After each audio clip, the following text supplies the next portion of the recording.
Guys, welcome back to సోకాల్ Sudha. Welcome back to today's video. అందరూ ఎలా ఉన్నారు? నేనైతే చాలా బాగున్నాను. అమ్మ కూడా చాలా బాగున్నారు. సో ఆ విషయం చెప్పడం కోసం ఈ వీడియో అనమాట. సో ఏం జరిగింది, అసలు ఎందుకు హాస్పిటల్లో అడ్మిట్ చేసాము, ఇవన్నీ కూడా ఈ చిన్న వీడియోలోనే చెప్పేస్తాను. చిన్న వీడియోలోనే వస్తుందని అనుకుంటున్నాను. చూద్దాం ఎంత వీడియో వస్తుందో. బట్ ఆ విషయం మీ అందరికీ తెలియాలి. చాలా అంటే చాలా కామెంట్స్ వచ్చినాయండి. షార్ట్ వీడియో నేను అప్లోడ్ చేశాను, చాలా కామెంట్స్ వచ్చినాయి. లైక్ ఏమైంది ఏంటి, అసలు సడన్ సర్జరీ ఏంటి, కాల్స్ అయితే తెలిసిన వాళ్ళ ద్వారా అయితే చాలా కాల్స్ వచ్చినాయి. అండ్ నేను యాక్చువల్గా బిజీ ఉంటాను, మీ అందరికీ నాకు చెప్పే టైం కూడా లేదు కాబట్టి బిజీ ఉంటాను, నేను వీడియో అప్లోడ్ చేయలేను అన్న ఉద్దేశంతో నేను షార్ట్ అప్లోడ్ చేసేసాను. ఇంకా అందరికీ కాలనీలో ఇన్స్టాలో కూడా అప్లోడ్ చేశాను. అది అందరికీ తెలిసి ఇంకా కాల్స్, నాకు తెలిసిన వాళ్ళకి మళ్ళీ వాళ్ళు కాల్స్ చేస్తూ అసలు ఏమైంది, ఆంటీకి ఏమైంది అని చెప్పి సో ఇంకా అందరూ అడుగుతున్నారనమాట. నేను అనుకున్నాను నాకు కొంచెం ఫ్రీ టైం దొరుకుతుంది, నాకు వీడియోస్ చేయడానికి నేను చేయలేకపోతాను కాబట్టి మనది ఏదైతే స్కెడ్యూల్ ఉందో ఆ స్కెడ్యూల్లో వీడియోస్ రావు అన్న విషయాన్ని తెలియజేయడానికి నేను ఆ షార్ట్ అప్లోడ్ చేశాను.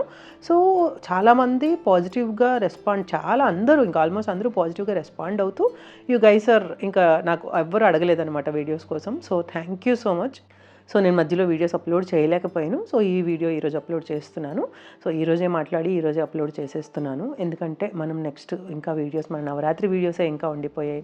గోత్రనామాల వీడియోస్ కంటిన్యూషన్ ఉంటుంది, అది అప్లోడ్ చేసేసేయాలి. ఎడిటింగే ఉంది, అది ఆల్రెడీ అమ్మవారి దగ్గర మనం కోరుకోవడం అంతా జరిగిపోయింది.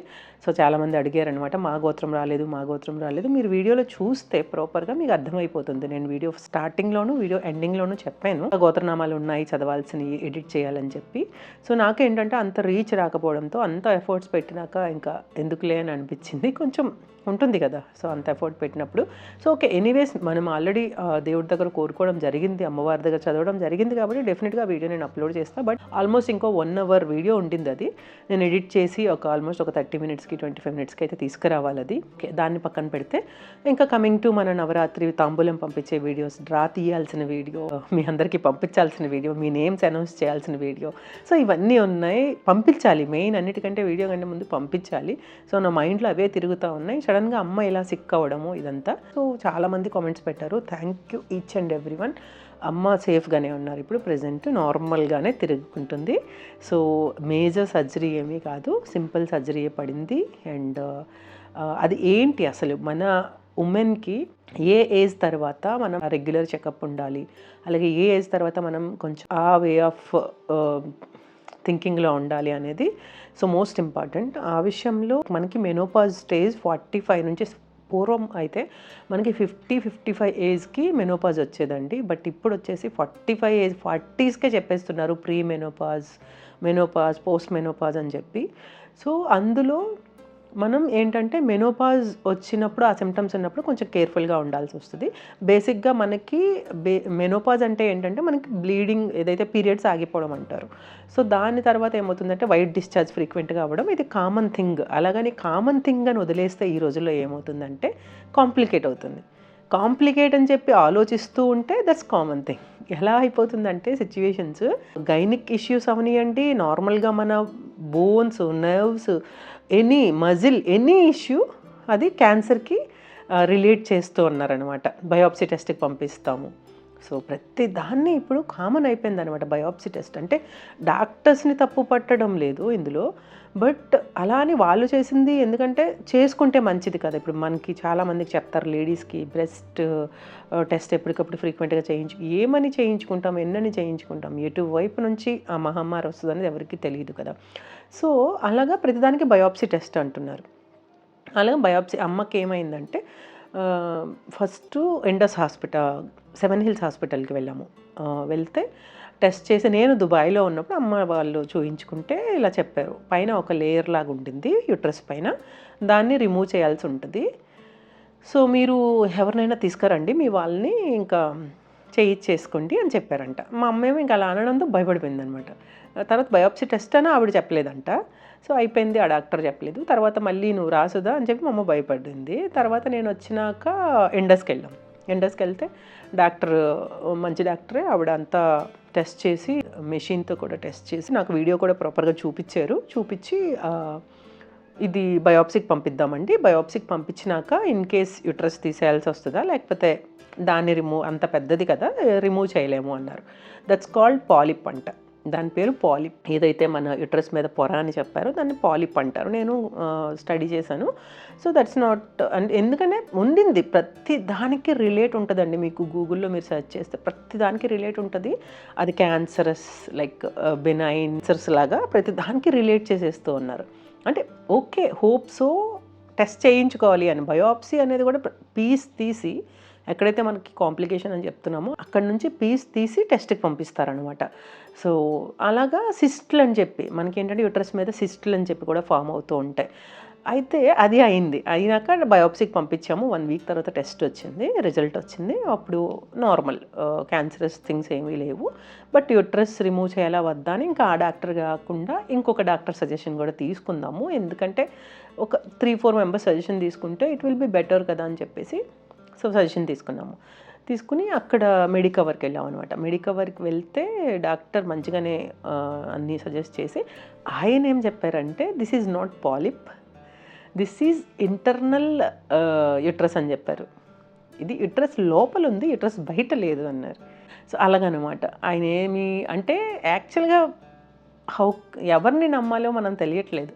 సో అంటే ఒక ఫ్యామిలీలో డాక్టర్ ఉంటే అది హెల్ప్ఫుల్ అవుతుందా అనేది ఓకే ఉంటుందేమో, కానీ ఎలా అయిపోయిందంటే ఇప్పుడు ఆ డాక్టర్ తప్ప, అంతకుముందు డాక్టర్ తప్ప, ఇప్పుడు డాక్టర్ కరెక్టా, ఇలా అయిపోతుందన్నమాట మనం కూడా థింక్ చేయడానికి. సో అయితే మనకి కూడా షో చేస్తున్నారు. ఇప్పుడు ప్రతిదీ మనకి విజిబిలిటీ ఉండింది సిస్టంలో, కానీ విజిబిలిటీ ఉంటుంది వాళ్ళు ఏం చేసినా కూడా. అయితే తిను చూపించారు లోపల యుట్రస్ లోపల ఉండిందండి ఒక గడ్డలాగా అని చెప్పి ఏం చెప్పారు. సో ఇదేమీ పెద్ద మేజర్ థింగ్ కాదు, సర్జరీ చేసేస్తే క్లియర్ అయిపోతుంది అని చెప్పారు. సర్జరీ అంటే ఏంటి అంటే మేజర్ సర్జరీ ఏం కాదు. సో తర్వాత మా మమ్మీ ఏంటంటే మామూలుగానే భయపడిపోతుంది, యుట్రస్ ఒకవేళ రిమూవ్ చేయాల్సి వస్తుందని ముందు ఆవిడ చెప్పారు కదా. సో దానికి ఉన్నామన్నమాట. ఇంకా యుట్రస్ తీయాల్సిన నెసెసిటీయే లేదు. బేసిక్గా ఏంటంటే ఎర్లీ 30s ఎర్లీ 25s ఉంటారు కదా. సో వాళ్ళకి 30-35 లోపల వాళ్ళకి ఒకవేళ ఈ టైప్ ఆఫ్ సిస్ట్ కానీ పాలిప్ కానీ ఇలా ఏమైనా కనపడితే, ఇన్నాళ్ళు పీసీఓడి అనేది మనం ఎక్కువగా వినేవాళ్ళమండి. దాని తర్వాత ఇప్పుడు ఇవి కొంచెం ఎక్కువ అయిపోతూ ఉన్నాయి. ఇలా కనపడితే మేము యుట్రస్ని రిమూవ్ చేయకుండా దాన్ని రిమూవ్ చేయడానికి ట్రై చేస్తాము. నేను ఇంకో డాక్టర్తో మాట్లాడితే అక్కడ చెప్పారనమాట ఆవిడ. సో వాటిని రిమూవ్ చేయడానికి ట్రై చేస్తాము, ఎందుకంటే పిల్లలు పుట్టే ఛాన్సెస్ ఉంటాయి కదా అని చెప్పి అన్నారు. బట్ అబోవ్ 40 పిల్లలు అయిపోయిన తర్వాత 40-45 ఏజ్ తర్వాత ఒక అక్కకి సేమ్ ఇంకొక అక్కకి జరుగుతూ ఉంది. అప్పుడు మేము అక్కను కూడా నేను వెళ్ళి కలిసాను. సో తనకి యుట్రస్ రిమూవ్ చేసేయాలన్నారంట. సో తనకి కూడా గడ్డల్లాగా మొత్తం ఫామ్ అయిపోయింది. ఏదైతే ఫామ్ అయిందో అది తీసినవి అన్నీ కూడా నేను చూపించారు, నేను కూడా చూశాను. సో అలా కూడా చెప్తున్నారనమాట. అంటే అది ఇంకా బయోప్సీ టెస్ట్కి పంపించాలంట తంది. ఎవరైనా ముందు పంపిస్తారు బేసిక్గా. సో వాళ్ళ తర్వాత పంపిస్తామంటున్నారు. అసలు ఏమో అంటే భయం వేసేస్తుంది. హాస్పిటల్ సరౌండింగ్స్లోకి వెళ్ళాలంటేనే నాకైతే లిటరల్లీ అండి, honestly speaking, hospital atmosphere hospitals చాలా చాలా భయం అనమాట. అసలు ఇష్టం ఉండదు, ఆ యాంబియన్సే నచ్చదు. హాస్పిటల్లో డాక్టర్ కోసం వెయిట్ చేసి కొంతసేపు చూపించుకొని ఇవన్నీ ఏమీ నచ్చవన్నమాట నాకు. సో మా హస్బెండ్ మేము మాకు పెళ్ళైన తర్వాత కొత్తల్లోనే కాదు, స్టిల్ ఇప్పుడైతే కొంచెం పెద్దయ్యాం కాబట్టి మా పిల్లల్ని చూపించుకోవాలి, మేమన్నా కొంచెం మాకు బాధ్యత వచ్చింది అనుకోవాలి. ఇంతకుముందు మేము డాక్టర్ అపాయింట్మెంట్ తీసుకొని డాక్టర్ ఒక 1 hour లేట్ అవుతారంటే ఇద్దరం కలిసి మూవీకి వెళ్ళిపోయే వాళ్ళం. అలా ఉండేదనమాట మా ఇద్దరికి డాక్టర్ అంటే అస్సలు చిరాకు అనమాట. ఇద్దరం కలిసినప్పుడు అసలు డాక్టర్ అపాయింట్మెంట్సే తీసుకోము. ఆయనకి ఏదైనా చూపించుకోవాలనుకుంటే నేను లేని టైంలో ఎందుకు బుజ్జి మనకు టైం వేస్ట్ అక్కడ అని చెప్పి ఇలా ఉండేదనమాట మా ఇద్దరిది. సో అది పక్కన పెడితే అమ్మ విషయానికి వచ్చేసరికి, సో నేను నవ్వుతూ చక్కగా మాట్లాడుతున్నానంటే she is perfectly all right. So she is నవ్వు మంచిగా ఉన్నారు. అది కూడా మేజర్ థింగ్ ఏమీ కాదు. ఎలా జరిగింది అనేది చెప్తాను. చాలా సింపుల్గా జరిగింది. అయితే ఆయన చెప్పారు ఇది జస్ట్ తీసేయచ్చు అని చెప్పి. అసలు no surgery, no sutures, no cuttings అనమాట. అసలు మనకి ఇక్కడ ఏమీ కటింగ్ జరగలేదు, సర్జరీ జరగలేదు. మనకి ఈవెన్ మన పిల్లల్ని తీసినప్పుడు తీసిన బటన్ లైక్ ఏమీ జరగలేదు. అసలు హోల్స్ కాదు, నథింగ్ అనమాట. ఏదైతే మనకి ప్యూబిస్ నుంచి లైక్ మనం డెలివరీ అవుతామో ఆ టైప్ ఆఫ్. సో కొంతమందికి అబార్షన్స్ జరుగుతాయి. సో అబార్షన్స్ ఎలా జరుగుతాయి అంటే, లైక్ నేను డాక్టర్స్తో మాట్లాడినప్పుడు నాకు వాళ్ళు చెప్పింది ఏంటంటే యూట్రస్ లోపల ఉంటుంది కదా, దాన్ని అంతటిని మెల్ట్ చేసి మొత్తం అంతగా తీసేస్తారు, అబార్షన్ తాలూకు ప్రాసెస్. సో ఇది కూడా సేమ్ అనమాట, యూట్రస్ లోపల ఉండేదాన్ని జస్ట్ మెల్ట్ చేసి మిషన్ ద్వారా కింద నుంచి తీసేస్తారనమాట. ఇదేమి సర్జరీ పడదు, ఏమీ పడదు. దీని తర్వాత మనం యాజ్ యూజువల్ ఒక అబార్షన్ జరిగితే 2 days రెస్ట్ తీసుకొని కామన్గా మళ్ళీ ఎలా నార్మల్ అయిపోతాము. ఇందులో మనకి మజిల్ కలవాల్సింది లేదు, ఏమీ లేదనమాట. దిస్ ఈజ్ నాట్ సర్జరీ అనమాట. సో అలాగా అయింది, సింపుల్గా చేసేసారు, చాలా నీట్గా అయిపోయింది. అమ్మ 2వ రోజు నడుచుకుని చక్కగా వచ్చేసింది. 2వ రోజు అనే కదా, అదే రోజు వెళ్ళిపోమన్నారు. రూమ్ అంతా మంచిగానే ఉంది కదా, ఇంకా ఉండిపోతాంలే అని తను అంది, లేకపోతే నేను వెళ్ళిపోదామనే అన్నా. సో నాకు కూడా కొంచెం నీరసంగా ఉంది, రెస్ట్ తీసుకుంటానంటేను సరే అని చెప్పేసి అదే రోజు ఉంచేసి మేము 2వ రోజు అయితే వచ్చేసాం అనమాట. సో చాలా క్లియర్గా నీట్గా అయిపోయింది. This is not a major surgery, అలానే సర్జరీ కూడా కాదు. సో ఇలాంటివి ఎప్పుడైనా అంటే లైక్ ఉమెన్ మెయిన్గా చూసుకోవాల్సింది. అలా అని 10 సార్లు వెళ్ళి మనం టెస్టులు చేసుకోవాలా, టెస్టులు చేసుకుంటూ ఉంటామా, ఇది కూడా చాలా చిరాకు కదంటే. సో అలా అని కాదు, ఏదైనా మనకు కొంచెం కాంప్లికేటెడ్గా అనిపిస్తే, సో నాకు తెలిసిన నా సజెషన్ ఏంటి అంటే, ఎవరైనా తెలిసిన డాక్టర్స్ ద్వారా ఫస్ట్, మన ఫ్యామిలీ డాక్టర్ కానీ, తెలిసిన డాక్టర్ కానీ, మన ఫ్యామిలీలో ఎవరో ఒకరు డాక్టర్ ఉంటారు, ఎంబీబీఎస్ స్టూడెంట్స్ కానీ, ఇలా తెలిసిన ద్వారా ఫస్ట్ వాళ్ళ ద్వారా అప్రోచ్ అవ్వండి. వాళ్ళకు తెలిసిన మంచి డాక్టర్ ఉంటారు, అంటే ఈయన బాగా చేయగలుగుతారు, ఈవిడ బాగా చూడగలుగుతారు. సో అలాంటి డాక్టర్ దగ్గరికి వెళ్ళి first what is the condition అనేది తెలుసుకోండి. నేను ఎందుకు చెప్తున్నాను అంటే, ఊరికే హాస్పిటల్ వెంట తిరుగుతూ భయపడిపోయి వెళ్తే భయం సగం జబ్బు మనిషికి.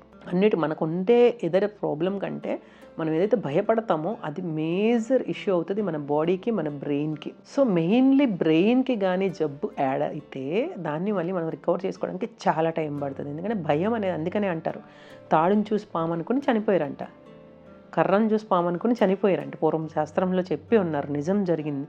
సో అలాగా అంటే భయం అక్కడ కదా, అక్కడ పాము కాటేయలేదు, పాముని చూడలేదు. సో అందుకని నేను ఇచ్చే సజెషన్ ఏంటంటే, ఎవరు బేసిక్గా భయం అనేది ఉండదా, మరి మన హెల్త్ కదా భయం ఉండదా అంటే భయం ఉంటుంది. బట్ దాన్ని తల్లకి పట్టించేసుకొని ఇంకా ఎక్కువ భయపడిపోయి కంటిన్యూస్గా ఆలోచించి ఏదైతే మనకున్న ప్రాబ్లం ఒక 10% అయితే దాన్ని 90% ఇంక్రీజ్ చేసుకొని ఇన్బిల్డ్ చేసుకునే కంటే, సో అలా అని ఫ్రీక్వెంట్గా టెస్టులు వెళ్ళిపోవడం కాదు, యాక్చువల్గా yearly once general body checkup చేయించుకోవడము, మామూలుగా చూపించేసుకోవడము అంతే. ఇప్పుడు ఫ్రీక్వెంట్ చాలామంది ఏం చేస్తారంటే ఇంకా హాస్పిటల్కి వెళ్ళిపోతూ ఉండడము, చేసుకోవడము, ఆ టెస్ట్ ఇలా కాదు. సో దానివల్ల ఏమవుతుందంటే మన పర్సనల్ లైఫ్ని మిస్ అవుతాం, హ్యాపీగా ఉండాల్సిన టైంని మిస్ అవుతాం. ఎందుకంటే ఎవరం ఎప్పుడు ఎలా ఉంటామో మనకే తెలీదు. సో అందరము వెళ్ళిపోవలసిన వాళ్ళమే. నేను నమ్మేది ఏంటంటే పర్సనల్గా, సో లైఫ్ని ఎంజాయ్ చేస్తూ పర్సనల్ లైఫ్ని కూడా ఎంజాయ్ చేయాలి, కొంత టైం మన కోసం మనం స్పెండ్ చేసుకోవాలి. సో ఇవన్నీ చూసుకుంటూ ముందుకు వెళ్ళాలి, నవ్వుతూ ఉండాలి. That is the major thing.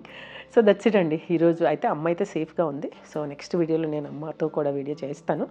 So మీ అందరికీ పేరు పేరున థ్యాంక్ యూ. అందరూ వెల్ విషర్స్, ఎలా ఉంది అని కానీ she's perfectly all right. As usual common ముందులాగే మంచిగానే ఉండింది, మంచిగానే నాతో పాటు మళ్ళీ అన్నిటికీ ట్రావెల్ టుగెదర్ చేస్తాము, హ్యాపీగానే ఉంటాము. అలాగే వాళ్ళిద్దరికి ఒక చిన్న టాస్క్ ఇచ్చాను ఇప్పుడు నేను. నా కూతురేమో ఒక బాయ్, ఒక girl, either man or women, వాళ్ళ పిక్చర్స్ గీసి పంపించమంది వితిన్ 2 minutes. సో అలాగా నేను చేశాను. నాకు మా అమ్మ వాళ్ళకి, మా పిన్ని వాళ్ళకి ఇచ్చాను అనమాట. వాళ్ళు లిటరల్లీ ఎంత అసలు ఎలా వేశారు, వాళ్ళ నవ్వుతానే ఉన్నాను నేను వేస్తున్నంతసేపు. వాళ్ళిద్దరికి ఆ టాస్క్ ఇచ్చాను నేను, అది నేను వేరే వీడియోలో అప్లోడ్ చేస్తాను. సో ఇంకా అసలు నాకు నవ్వు ఆగలేదండి వాళ్ళిద్దరు వేసిన బొమ్మలకి. సో అది నేను అప్లోడ్ చేస్తాను, చాలా చిన్నది రైట్గా తీసాను, అది నార్మల్ వీడియో, షార్ట్ వీడియో లాగా వస్తుంది. బట్ ఎంత ఉంటే అంత నేను అప్లోడ్ చేస్తాను. లిటరల్లీ చాలా బాగా నవ్వుతారు, మీరు కూడా చాలా బాగా ఎంజాయ్ చేస్తారు. సో వాళ్ళు గీసిన బొమ్మలు అయితే. సో గైస్ ఇది ఈరోజు వీడియో. సో అలాగే వీడియోకి లైక్ ఇచ్చేసేయండి. మన అప్కమింగ్ వీడియోస్, మన నెక్స్ట్ వీడియోస్తోని మళ్ళీ ఫుల్ ప్లెజ్డ్గా హెల్దీగా మంచిగా కలిసేద్దాం. అందరూ మంచిగా ఎంజాయ్ చేస్తున్నారని అనుకుంటున్నాను, అందరూ బాగున్నారని అనుకుంటున్నాను. మరింత బ్యూటిఫుల్ వీడియోతో మళ్ళీ కలిసేద్దాం. అంతవరకు మీరేం చేయాలి, సబ్స్క్రైబ్ టు సోకాల్ సుధా. సీజన్ నెక్స్ట్ లో. Bye guys.